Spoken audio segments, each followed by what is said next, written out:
we think we can cut regulations by 75%, maybe more, but by 75%. Have, in a certain way, better protections.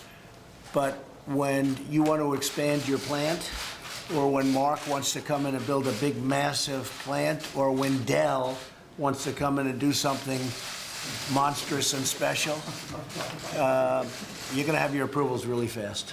Thank you, sir.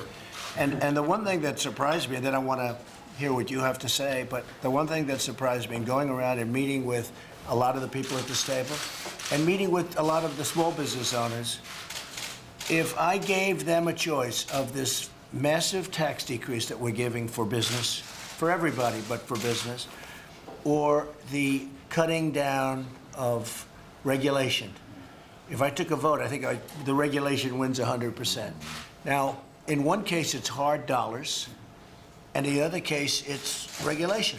You would think that the regulations would have no chance. I've never seen anything like it. Virtually everybody is happier with regulation than even cutting the taxes. So the regulations are going to be cut massively, and the taxes are going to be cut way down. So you're going to have now incentive to build. I'm a very big person when it comes to the environment. I've received awards on the environment, but some of that stuff makes it impossible to get anything built. It takes years and years. When somebody wants to put up a factory, it's going to be expedited. And you have to go through the process, but it's going to be expedited. And we're going to take care of the environment. We're going to take care of safety and all of the other things we have to take care of. But you're going to get such great service. There will be no country that's going to be faster, better, more fair, and at the same time, protecting the people of the country. But if you go to another country and you decide that you're going to close and get rid of 2,000 people or 5,000 people, I tell you, United Technologies was an example with Carrier, and I got involved, 2 years after they announced. So, in all fairness, that was tough, but United Technologies was terrific, and they brought back many of those jobs.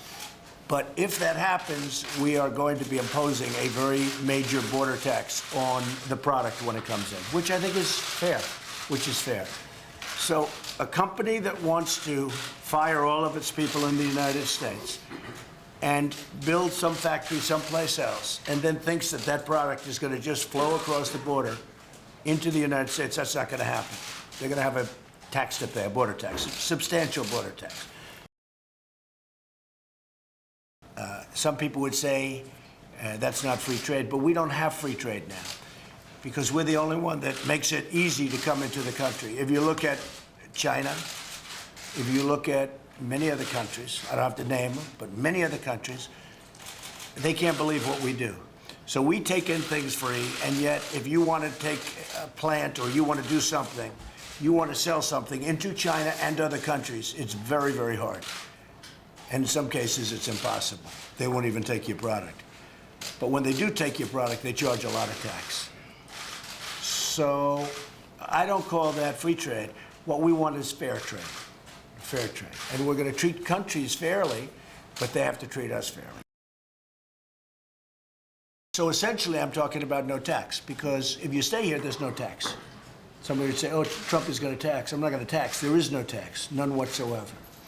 And I just want to tell you, all you have to do is stay. Don't leave. Don't fire your people in the United States. We have the greatest people. And many other countries have the great people, too. I mean, we all have great people, okay? This isn't that kind of a competition. Everybody has great people. But if we're going to fire people and build a product outside, not going to happen. Thank you. So, thank you.